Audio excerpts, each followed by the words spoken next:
But I can just tell you, being targeted by the federal government, being the target of a political prosecution, it's a horrible, horrible experience. I can't even begin to express to you how overwhelmed you feel. Uh, Back in January, I kind of hit rock bottom. My life was in complete turmoil. I was angry that I couldn't get a fair trial.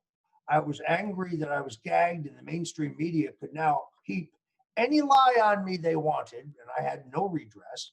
And MSNBC and CNN were among the worst, although the New York Times and the Washington Post didn't exactly go easy.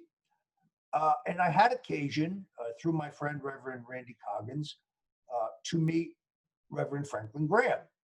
Now, I've never been a particularly religious person. I was raised as a Roman Catholic, and I got my sacraments in that church. And I do believe in God. And I believe in the basics, the birth, death, and resurrection of Jesus Christ. I'm a Christian, but I wasn't a very good one. I had wandered pretty far from God's path, and my life was upside down. I was particularly worried about who would support my wife if I was unfairly incarcerated. My wife is 73 years old. She's deaf.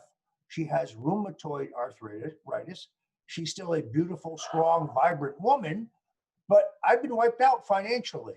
All I own is a couple crates of Roger Stone Did Nothing Wrong t-shirts, which, by the way, you can get yours at fightback.store, and these used books that you see in the background. So I was really worried more for her than myself. My children are grown. They're married. They have their own kids. They're struggling to get by in this economy. So I was worried about that. And I laid this out for Reverend Graham. And he said, "Why are you coming to see me?" And I said, "Well, you're a good friend of the president. I am legally prohibited from speaking to my friend of 40 years, Donald Trump, President Trump. I thought maybe you would put in a good word for me." And he said, "Well, I'll see what I can do on that, but let me give you some broader advice, if I may." He said, I see why you're troubled. I see why you're angry. I see why you're worried. And I see why you're scared. And what I'm telling you is that if you will rededicate your life to Jesus Christ, if you will be reborn, if you will confess your sins, if you will immerse yourself again in his teachings and try to walk in his path, I can guarantee you that God will never abandon you. He will protect you, and he will deliver you from your persecutors. I thought about that, and then I did it. I stood in a field with 500 other Christians. I confessed my sins.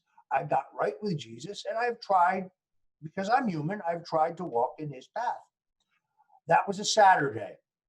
Monday morning, the stories about the crooked jury forewoman, which I knew nothing whatsoever about, hit the fan, and the government's case against me began to unravel.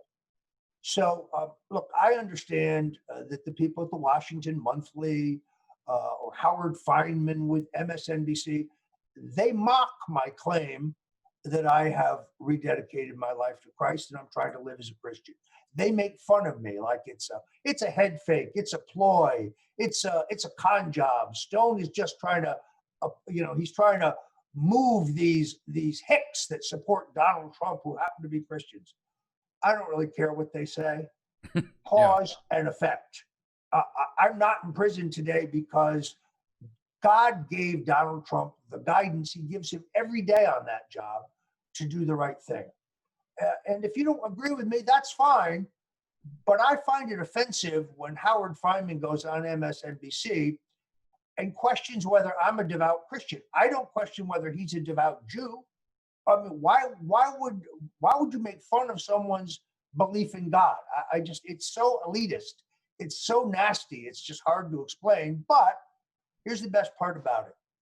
Been in politics for 40 years. For many, many years, I was a strong believer in revenge. If you crossed me, I would wait in the weeds for years with my knife at the ready. And when you least expected it, I would spring out and stick it right in your back.